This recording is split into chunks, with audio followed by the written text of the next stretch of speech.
My name is Stratus, also known as Ethan Yankel, and my favorite character is Genji. As a hobby, was it a dream come true? What was that for you? So at the beginning, it started out as basically a hobby. It tended to be something that I was just good at naturally. So when Overwatch rolled around, I actually wasn't that interested in the game. But the more and more I started playing it, I was like, oh, I'm actually pretty good at this. So I started playing a lot on the ranked ladder system, and eventually like my points got so high where I was comparable to a lot of pro players. So I was like, well, if I made it this far, then why don't I give it a shot trying to go pro, because I'm like this good at the game without putting that much practice in. So I gave it a shot. I played with like a couple teams until I made my way up into like a paying position, basically. So it kind of started as a hobby and then turned into something I was a lot more passionate about, just kind of for fun. Talk to me about that being your passion. A lot of people go day in, day out, and they don't do what they like to do. You have gotten yourself into what it is you love doing. Talk to me about getting up every day and doing that. So some days it's a little bit harder than others. I think the longer it goes on for like anything that you're really into, like I'm the type of person where something I'm passionate about, it'll always change. Like my goals and stuff always change as I go on. So like at first it was definitely about being the best, being the highest ranked in the like rank system. But now as time goes on, like my goals have shifted a little bit, and now that I'm in this position where I can do more stuff, I wake up every day having fun still with the job that I like to do, but it's not quite the same. I'd say there's like different goals I have within the league, if that makes sense. Yeah. It's kind of hard to describe. It's definitely really cool though. I'm definitely really blessed to be in the position that I'm in, because I can do a lot with where I'm at. People here love their sports teams. They are passionate about sports. You're here in the city, in the district. What gets you excited about that? I'd say I haven't played in front of a DC home crowd yet, but when I was in Atlanta, like definitely they were really passionate as well. I actually used to live here back when I played on a team called NRG 2 years ago. So I have some kind of experience. Like I think I went to a basketball game at some point while I was on that team. And obviously like the home crowd, like you said, were really, really passionate about what was going on. So I'm really, really excited to play in front of the crowd, which I haven't gotten to experience yet. I think it'll be nice. I like the idea of having like an army of cheerleaders on my side and then them booing everyone else. I think that'll be pretty nice, to be honest. In soccer, you're playing soccer, you're running around. In football, you're running around, tackling people, catching the football. How is this a sport to you? I'd say the two things that make it a sport is like the amount of teamwork that goes into it and also the amount of practice you have to put in to stay at the top. I think a lot of the top players, there's like basically a minimum bar that they have to put in like time-wise for practice. And if you don't hit that bar, then it really shows that you're like way below average. I think it's really important for a lot of players to put in extra time past just their scrim time and to continue being passionate about it. And I think that's the thing that makes it most comparable to sports is like the time dedication. I'd say also on top of that, like the teamwork and like how important it is that you reach out to your teammates, ask for help, do coordinated plays with them. The teams that do that the most are the teams that are the best in this league. And the teams that don't do that are not that good, and it shows. So I'd say that's probably what makes it a sport. Talk to me about these coordinated plays. How do you do that in this game? This game is really chaotic. There's a lot of stuff going on at the same time. So for me, it's like a spur of the moment. Oh, wait, the stars align. I can see this thing happening in my head. Hey, like teammate, let's do this. And sometimes it works out, sometimes it doesn't.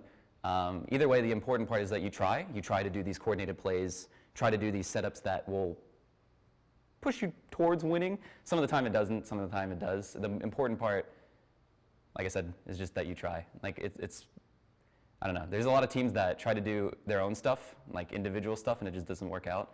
But there's teams consistently, like the San Francisco Shock, that always communicate to each other, always do these coordinated setups, and it shows. The difference shows. And what are you most excited about being back here? You said you were with the team before, being back here in DC. You gonna stay for a while? Oh, absolutely. I really like this spot. I mean, to be honest, like the most convenient thing is that like the place I live is like just a couple minutes away from the facility, so I can just walk here, and then I can just get on my computer and go hang out with my teammates and stuff. It's really convenient, and also I really like Georgetown. and I really like the metro system. I could just go wherever I want. I just like city life in general, to be honest. In general, you like Georgetown, you like Metro. Like, talk to me about that. Talk to me about being here. There's something about just going around and exploring, just walking around, that's like liberating for me. It's a break of routine and schedule, I guess, is like the best way I can describe it. And it just feels so, like I said, liberating. You just kind of go wherever you want, do whatever you want. In the metro, you literally just get on the train. It took me a couple days to figure it out. I think I was trying to go to like the Metro City downtown, like the Metro Center. And I ended up going one stop forward, one stop backward, 2 stops towards the direction I went. And eventually I figured it out. But I don't know, the entire process of like learning where stuff is, like where the fun spots are to hang out. And Georgetown, obviously, there's a lot of cool people there. From here, it's like a short walk away. And I also just like running around. So sometimes I'll put on my running shoes and just go for a jog around. And this place is really convenient for that lifestyle. I don't know, I just like exploring, to be honest. Outside of gaming, outside of your profession, what do you like to do? When I was a bit younger, I was really into video editing. Like, I used to do my own acting, actually. I had an acting agency I worked under in Pittsburgh. I was an extra in a movie. I did a bunch of extra stuff like that. I used to volunteer for like a theater program, so I was a little theater nerd back in my prime, but not anymore. I still am into video editing. Like, I'll like write, produce, and do my own stuff, and that's kind of been my hobby. Like, I'll do a lot of YouTube content, a lot of Twitch content as well. Like, I just like to stream. I like to entertain people. That's kind of been my focus. Outside of that, I've tried to be good at art before, and I'm really, really impressed. And like, I don't know, it's really amazing to me that some people are really good at drawing and like doing graphic design stuff. And I can, at one point, consider going to college for it, but I am terrible at drawing. So maybe I'll pick that back up one day, but it's a huge time sink that I probably can't put in right now. But it's still really cool. How does somebody then get into the professional scene? Do you contact somebody? Does somebody contact you? How does that work? It kind of depends. I've seen a mix of both. Like, for example, for me, it was that I had to contact somebody else. Like, there was this group community, a Discord called the OW, and I had to contact the admin for that, being like, hey, can I get in? And then once I was in, I could post that, hey, I was looking for a team, and then people contact me. So there's kind of like this social group of a bunch of people who are trying to do the same thing. And then off of that, you can build your way up and then get more clout, I guess, and then you can get onto better and better teams from there. But for some people, you just play a lot and then they try to go to you directly. I've seen that a lot for streamers and then just people who are like stupid good that nobody really knows about, like they'll get picked up. There's teams that scout for people too. So it kind of just depends, like circumstance kind of thing. But for me, I had to reach out. How does that feel, like having people that are just like super fans of you that can't wait to watch you play? Like, what's that feel like? It feels amazing.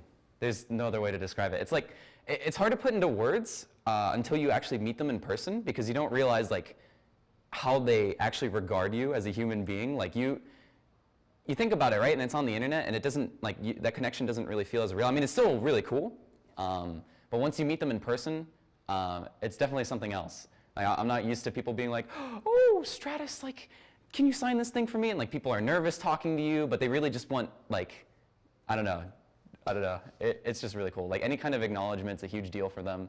And being put on a pedestal like that, it's sometimes a little overwhelming, definitely flattering. And to be honest, I like it quite a bit. I think it's really fun to be in that position. I don't know. I just like it a lot. Did you ever see yourself getting pro, or did you start off just like, oh, this is a hobby, and then? I started off as just doing it as a hobby, but once I realized how good I was compared to everybody else, I was like, oh, I can go pro. Because I was like, oh, wait, these people like aren't that much different from me in terms of skill level. It's just a matter of like the amount of time that I put into it and the amount of like name I build for myself, which at the time I could have done a better job doing, but I was mostly just focused on playing the game. So how long ago was that? Like, how old were you when you started? I was 16, actually. That was like 2 years ago. Oh, wow. Okay, so you're 18 now. Right. Okay, very cool. Yeah. I got lucky with the time that I got into it, because the minimum age that you're allowed to be in for the Overwatch League is 18 years old. So I actually got picked up when I was 17, turning 18. Then I wasn't allowed to play for like about a stage.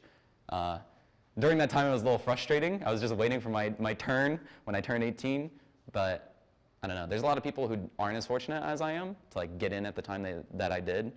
And I'm really lucky that I had the time beforehand, like that year or two, to build up like my skill and understanding of the industry, especially to energy. Like, I think that was a huge learning experience for me, but I don't know.